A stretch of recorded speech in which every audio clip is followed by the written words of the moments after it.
how would you rate your vocabulary from 1 to 5? Let me know in the chat. How would you rate your vocabulary? How good are you at finding the right word at the right time, or reading and understanding all of the words? Um, how wide is your vocabulary range?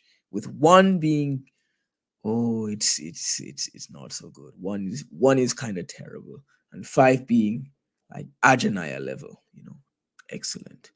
So the first tip I have for you when it comes to vocabulary building, I'll give you 10 vocabulary building tips. And while we're going through them, you can let me know in the chat if you already do these things. That might even encourage other students to get on board. The first vocabulary building tip I have for you is to read every day. Like, not some days, not when you feel like, not when not when you're inspired. Just read daily. There's some things we do every day. We brush our teeth, we eat, we take a shower or a bath. There's some things that we do no matter how we feel, right? Reading should just be one of those things. And I want you guys to engage with a variety of texts. So don't just read one type of text. Novels, newspapers, magazines, articles, manga. Just read widely. You don't have to read everything every day, but just make sure you are engaging with written words every single day.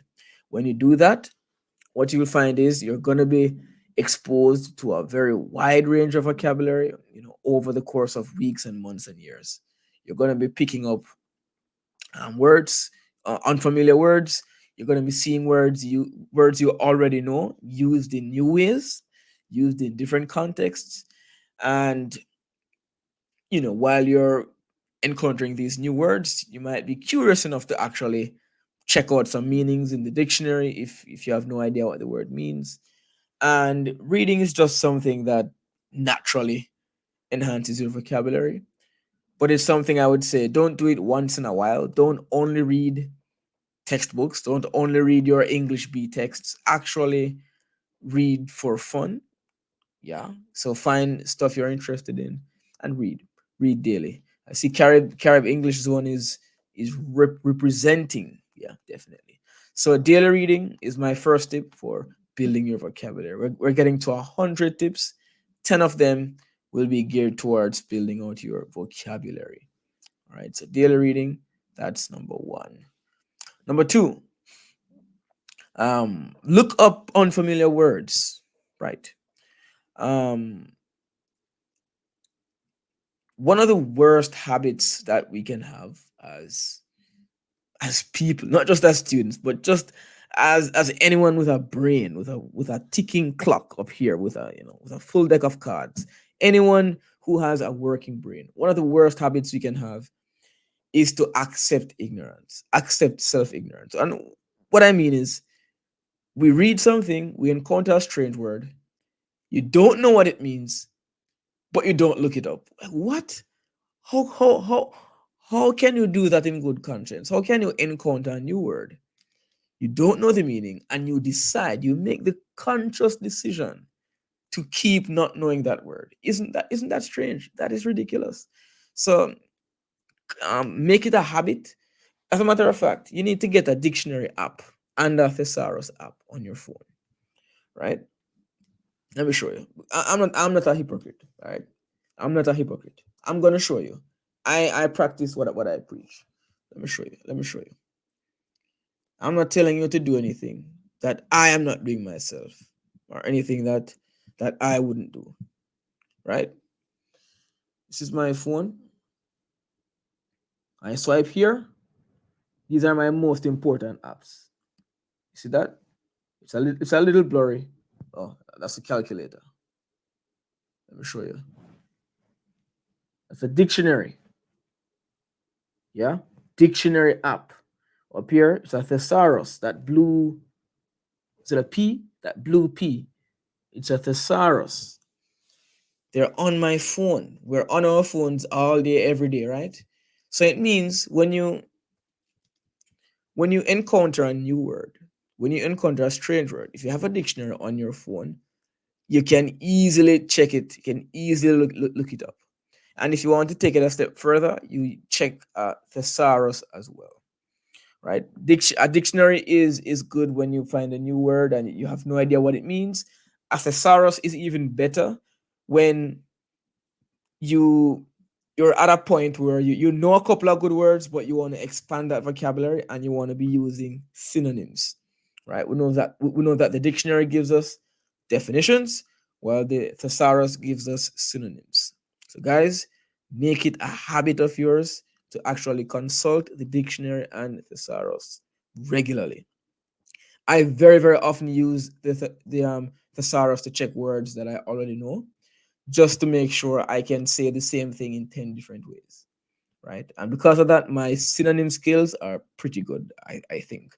I can easily swap out words, easily paraphrase, because I have lots of synonyms in my dome up here, right? So, guys, don't ignore that tip. Don't ignore that. Become a fan of dictionaries and thesauruses. All right. Next, vocab apps. There's so many apps. We use apps for all sorts of things, for all manner of evil, right? There's so many vocabulary apps out there that we can use to enhance our vocabulary, to increase our interaction, our exposure to new words, to interesting words. And it's probably more exciting than picking up a dictionary and reading it front to back, right? That's pretty boring for most persons. A couple: Quizlet, Memrise, Anki, Vocabulary Builder. I've used Quizlet, Memrise, and Anki over long periods of time. I use at what point did I use Quiz? I've used Quizlet in a couple of seasons. As for Memrise, I used Memrise for like a year or 2 years straight. When I used Memrise and Anki to learn lots of Japanese vocabulary. And these apps, I know especially Anki. Anki is really good at, what do they call it? Like spatial or spaced memory or spaced memorization. So it's kind of a memorize. It helps you to memorize words that you want to remember, and memorize like the meanings, the definitions, how you can use them. And these apps are incredibly effective. Right, I've used a couple of them. They're pretty good. So check out the various vocabulary apps out there, and you can just interact with them. If you have a spare minute, a spare 5 minutes, if you're in between classes, if you're just doing something random, you have some spare time, you're a bit bored, you draw for that app instead of a random mobile phone game, and you might actually pick up a number of words, by the end of the week. Right. My next tip for building vocabulary is word games. Speaking of games, right? Engage in word games. When we gamify learning, we tend to enjoy learning. We tend to remember much more easily. And again, I practice what I preach. The two most, I think, the two most used apps on my phone are my chess app and my Scrabble app. See? Well, it's a little small down here, right? One of my favorite games. Oh no, that's Facebook. Scrabble Go. I play Scrabble all day long. All day long. Scrabble is just one game, of course. You can find. Oh, Ajanique says Wordscape. I'll have to check that out. This is my Scrabble rating. 1K. That's maximum. That is perfect. Yeah. My average score 27. Yeah. My best word 212. Nice numbers. Average game 400. Yeah. Look at that. Look at that. Hmm? Total wins 8,000 something. I play a lot of Scrabble, and not just Scrabble, but other word games as well. What's your favorite word game? When you play word games, you are highly motivated to learn new words, because learning those words can be the difference between winning and losing. Like, having a good vocabulary is essential for playing Scrabble. For playing Scrabble, competitively, playing well. So definitely check out word games and see if you can find, at least one that's really fun for you, and get into it. Definitely get into it. Yeah. Ajanique says wordscape. I'll check that out. Words of Wonder. I've never heard of that one. Sounds interesting. I like the um more classic games like Scrabble. Right. There was an old game named Text Twist back in the day. Used to love that. Bookworm. Oh, that was a great game on PC. Um, yeah. Word games. Believe it or not, they they build out your vocabulary. Yeah. So keep that in mind. A vocab journal, right? Almost none of you have a vocabulary journal. I'm sure of that. Maintain a journal, and in this journal, what you do is you jot down the new words that you learn. You learn a new word, you jot it down in the journal, you jot down the meaning, and you write at least one sentence using that word. That way, you will remember the words that you have recently learned. You can refer back to them, and you will be able to eventually use them in your own writing because they'll just become a part of your consciousness. Right? Sometimes we might learn a new word and then we forget it very quickly because we oh no, oh no, oh no, oh sorry, I left my precious headphones right by the heater. No, they're extremely hot. Oh, oh no, I hope they're still working. I need these. So yes, get a vocabulary journal. It can just be a regular, just a small book like this, and you just write down new words, and you can refer to your new words. At the end of the week, you can see how many words you would have learned. But at the end of the month, you might have, I don't know, 100, 200 new words in your vocabulary that you can refer to and be proud of. Yeah, vocabulary journal. Get one. Context of words. What I mean here is try to, when you're learning new words, try to learn them in the context of how they are used. So I wouldn't say just open up a dictionary and try to learn 10 words. Learn the words and pay attention to how the word is used, like in the sentence or in the paragraph or in the novel, in the whatever. Think about the situation around the word, and that will help you to be able to use it properly. All right, next up. This one might sound boring to some of you, but prefixes and suffixes. If you become familiar with lots of different prefixes, for example, I don't know, ear or con or mega or bio, just all of these prefixes, little things that we put at the beginning of words, and you learn lots of suffixes. That will help you to just see a strange word and know what it means. It sounds like a superpower, but I'm telling you, you will see lots of weird new words and just know the meaning because you know the different pieces of the words, right?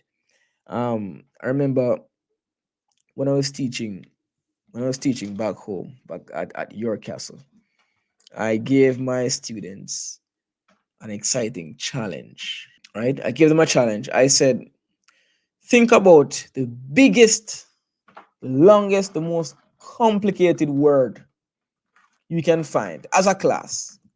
Right? If you want to do some research, do some research. And you're gonna write that word on the board, and I'm gonna tell you the meaning of that word. They couldn't believe. They were saying, no, Mr. Webb, you're good, but you're not that good. There's no way you're gonna know this random word. And they wrote a word that stretched from one end of the whiteboard to the other end. And I told them exactly what that word meant. I gave them a dictionary definition. They couldn't believe, but it was so simple. The longer the word, the easier it is. I could find the different, not just prefixes and suffixes, but all of the different pieces of the word. And I could tell them, okay, this is a disease that affects the lungs caused by dust coming from volcanic eruptions. I don't remember. It's a long time ago. But I could tell them exactly what the word meant, and they couldn't understand. And then I broke apart the word and I said, "Oh, this pulmo here means lung. This cis here means disease. This means that." So when you know all of these different pieces, when you encounter new words, you're able to kind of estimate the meaning, and sometimes you can get the meaning perfectly right. Yeah. So learn that stuff. Learn that stuff.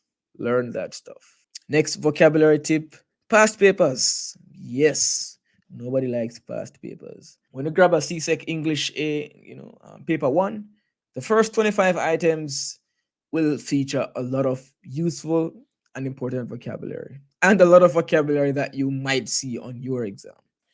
So if you have access to lots of past papers and you want to improve your vocabulary, grab all of these papers and run through the first 25 questions. Or I think for some papers, it might be the first 20 questions on all of these papers. In this section, you have like, the synonym, antonym, word completion, error recognition, sentence completion, stuff like that.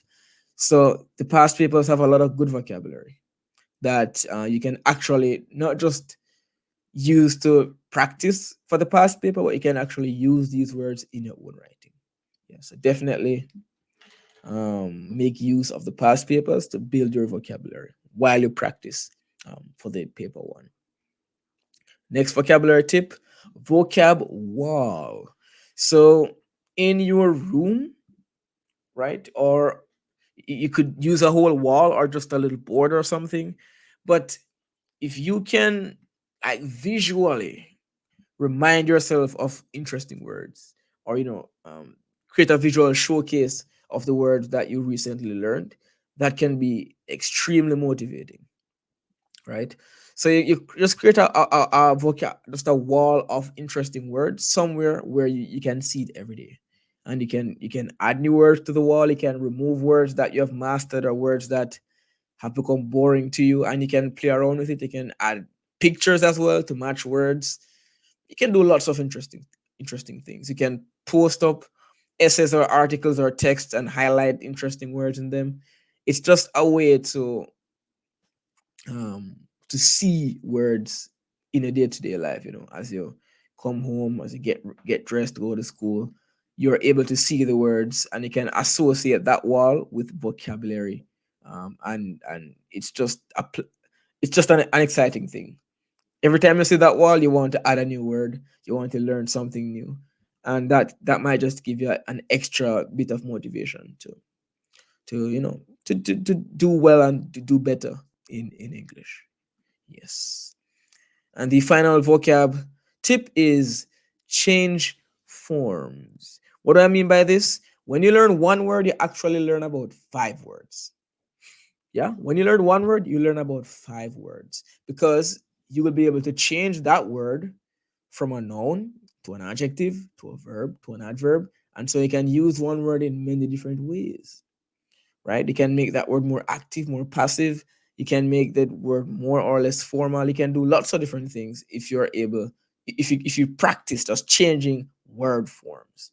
And maybe I should give an example. Like the word laugh, laugh, right? This is a verb, but you actually have another word called laughter, which is a noun. You just change the form from a verb to a noun. You have a different word. So imagine you're writing an essay and you need to repeat the word laugh for some reason. Maybe you can use the word laugh at one point, but in the next in the other instance, you change the sentence so that the word becomes laughter. So it sounds a little bit less repetitive, right? So playing around with the word forms and practicing, using words in different forms. So let's say you use the word beautiful a lot. Try using the word beauty. Try using the word beautify, and it will kind of broaden the scope of how you use particular words. So sometimes it's not about learning new words entirely. Sometimes you can just focus on making better use of the words you already know.